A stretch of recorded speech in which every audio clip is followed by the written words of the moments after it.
Job seeker visa in German. Yes, तपाईँ सही सुन्दै हुनुहुन्छ। यदि तपाईहरू जर्मन छिर्ने सोचमा हुनुहुन्छ भने जब सिकर भिसा तपाईको लागि एउटा उपाय हुन सक्छ। यो जब सिकर भिसा भनेको के हो, कस्ता व्यक्तिले एप्लाई गर्न मिल्छ, कति पढेको हुनुपर्छ, खर्च कति लाग्छ, कहाँ एप्लाई गर्ने, रिक्वायर्ड डकुमेन्टहरू के छन्, ए टु जेड जानकारी आजको भिडियोमा समावेश गर्न गइरहेको छु। Hello guys, you are watching Pravas television. म तपाईहरुको साथमा छु बसन्त नेपाल। च्यानल पहिलोचोटि हेर्दै हुनुहुन्छ भने सब्स्क्राइब गरेर छेउमा रहेको बेल आइकनलाई पनि प्रेस गर्न नभुल्नु होला। यी र यस्ता विषयवस्तुमा हामी निरन्तर भिडियो बनाउँदै आइरहेका छौं। Europa CV, cover letter, Canadian format CV, interview preparation class, online offline English language क्लासका लागि तपाईहरुले हामीलाई सम्पर्क राख्न सक्नुहुन्छ। यो हाम्रो व्हाट्सएप नम्बर हो। यसमा व्हाट्सएप गरेर आफ्नो कुन सेवा लिन चाहनुहुन्छ त्यो विषयमा जानकारी गराउनु होला। High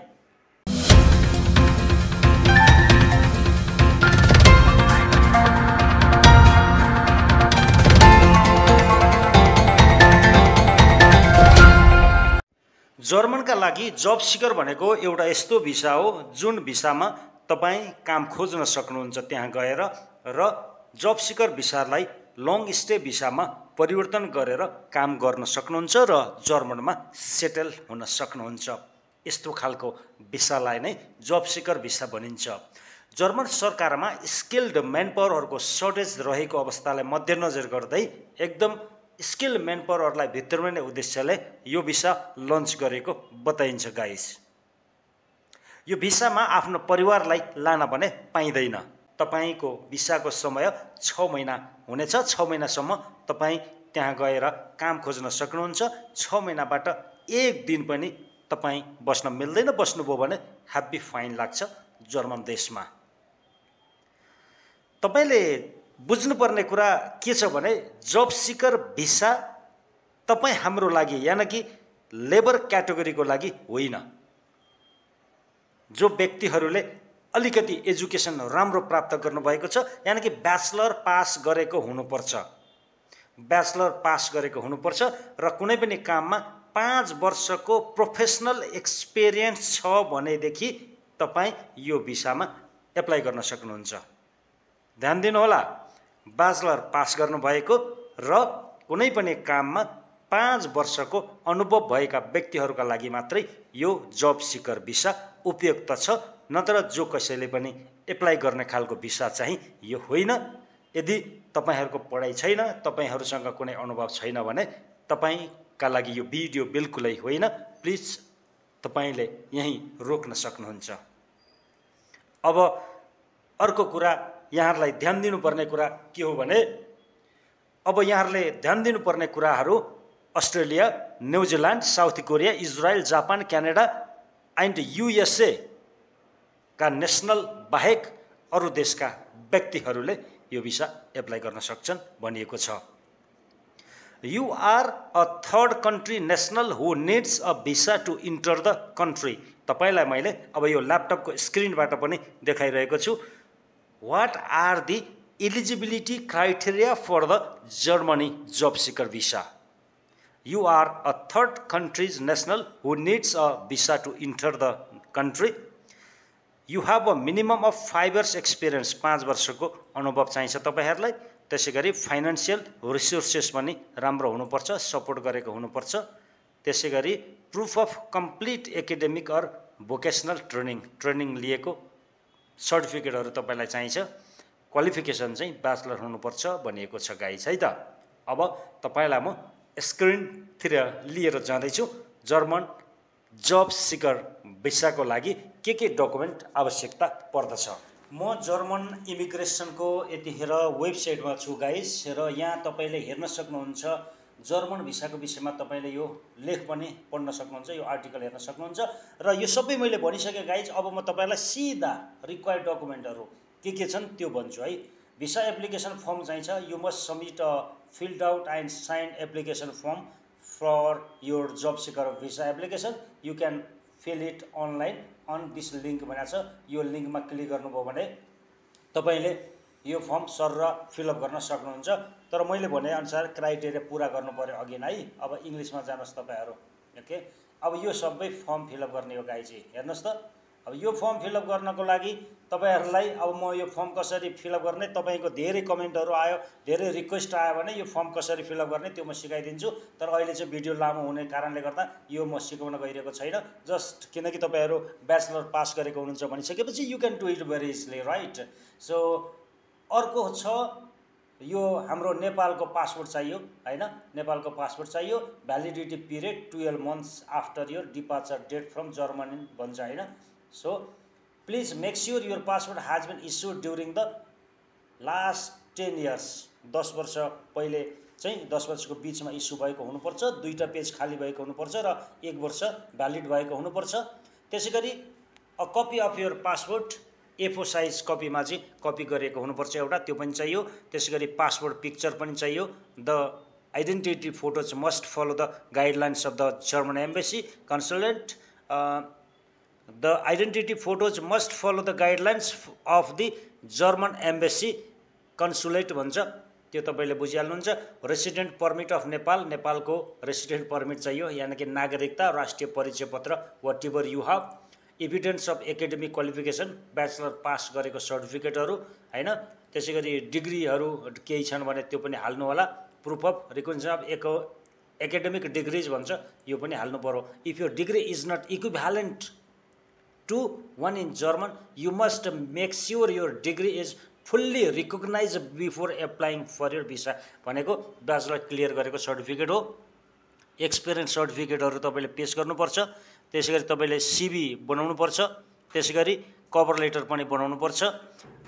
cover letter submit cover letter detailing how you plan to find employment in German है, your future career plan and what you plan to do in the job search is unsuccessful. अब तपाईले cover letter चाहिँ visa कभरिङले गर्दाखेरि के काम गर्नुहुन्थ्यो, त्यहाँ गएर कसरी जब खोज्ने प्लान छ त्यो प्लानको विषयमा मेन्सन गर्नुपर्छ र तपाईहरुले कभर लेटर लेख्नुपर्छ है guys. Okay, proof of accommodation, make sure to submit proof of temporary accommodation while you are in German. जर्मनमा गएर कहाँ बस्दै हुनुहुन्छ, तपाईको hotel reservation, rental agreement or proof that you will stay with a friend or family member in German भन्छ हैन। तपाईको साथी कोही जर्मन हुनुहुन्छ भने उहाँहरुले पनि तपाईको प्रुफ एउटा देखाउनु होला, त्यसको रेन्ट एग्रिमेन्टहरु सो गर्नु होला। त्यो छैन भने होटल बुकिङ गर्नु होला। त्यसैगरी financial means evidence of enough financial means you must submit proof of having sufficient financial resources to support your stay in German while you look for employment. 6 महिना बस्नुपर्छ नि हो। 6 महिना बस्दाखेरि पैसा थुप्रै खर्च हुन्छ नि, त्यो खर्च चाहिँ कहाँबाट मेन्टेन गर्दै हुनुहुन्छ त तपाईले, छ कि छैन त्यसको प्रुफ तपाईले देखाउनुपर्छ। ट्राभल इन्स्योरेन्स गर्नुपर्छ। त्यसैगरी सिभिल स्ट्याटस डकुमेन्ट तपाई you need to submit civil status document such as marriage certificate, family certificate, birth certificate, whatever you have carry एउटा फाइल बनाउनुपर्छ यसको लागि प्लिज है तपाईहरुले। सो अब where do I apply for Germany job seeker visa in Nepal भन्छ। You must apply at your closest embassy or consulate in Nepal for a German job seeker visa. There are several German representative offices in Nepal, so make sure you find the one of that correspondent to your area भन्छ। VFS मार्फत गर्दा हुन्छ, फरक पर्दैन। Okay, you can apply for a German job seeker visa from Nepal by following the instruction below भन्छ है त। अब determine your application office, पहिलो के गर्नु पर्यो, कहाँ एप्लाई गर्ने भनेर डिटरमाइन गर्नु पर्यो। छाया कम्प्लेक्समा गर्दा पनि हुन्छ। त्यसैगरी तपाईको डकुमेन्टहरु रेडी गर्ने हो, अनि VFS डेट बुक गर्ने हो, भिसा फी तिर्ने हो। भिसा फी कति तिर्नुपर्छ म आउँछु तपाईको एकछिनमा। सबमिट योर एप्लिकेसन सबमिट गर्ने, wait for an answer, then enter Germany country, त्यसपछि जर्मन जाने हो है त।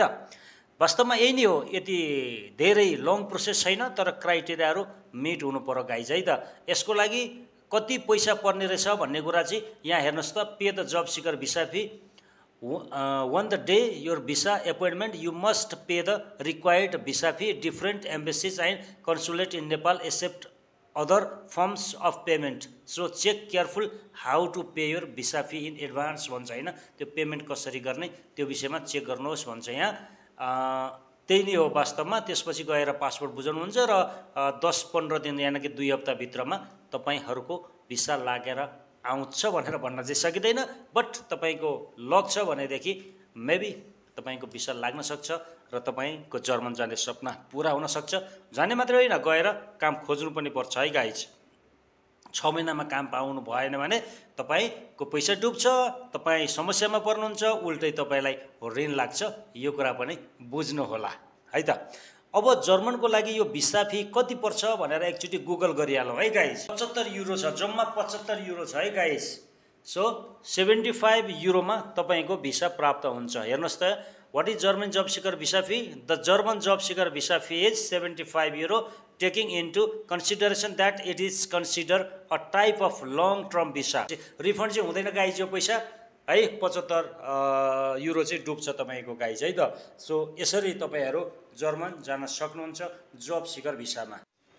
ओके, फाइनल्ली यहाँहरूलाई मेरो भन्नु के छ भने अब जब सिकर भिसा जब मैले भिडियो बनाउँछु नि त्यसपछि एउटा तपाईँहरूमा तरङ्ग पैदा हुन थाल्छ। अब कसरी एप्लाई गर्ने होला, कसरी यो भिसा लिने होला, को एजेन्ट खोज्ने होला, कुन मेन पावरमा जाने, कुन कन्सल्टेन्सीमा जाने, तपाईँहरू एकदमै हताश गर्नुहुन्छ। गाइज आफैले गर्नु होला, 1 रुपियाँ पनि खर्च नगरिकन आफैले गर्नु होला। यदि काम गर्न पनि तपाईँ सक्नुहुन्न भनेदेखि प्लिज जर्मनमा गएर तपाईँले काम पाउन सक्नुहुन्न है। किनकि स्किल मेन पावर चाहिएको हो, तपाईँमा यति गर्ने क्षमता छैन र तपाईँ एजेन्ट अरू मेन पावर कन्सल्टेन्सीमा धाउनुहुन्छ भने प्लिज तपाईँले कोसिस नगर्दा हुन्छ। मेरो सल्लाह यही हो, आफैले गर्नुहोस्, ध्यान दिएर गर्नुहोस्, बुझेर गर्नुहोस्, कोहीबाट नफस्नु होला। त्यसै गरी Europass CV, cover letter, candidate फर्मेटको CV, visa covering letter, online English language class, offline English language class, interview preparation क्लासका लागि मात्रै तपाईँहरूले मलाई यो नम्बरमा व्हाट्सएप गर्न सक्नुहुन्छ। लेट्स डायल नाउ गाइज है त। Thank you for watching my video till time. Please take care, see you next episode.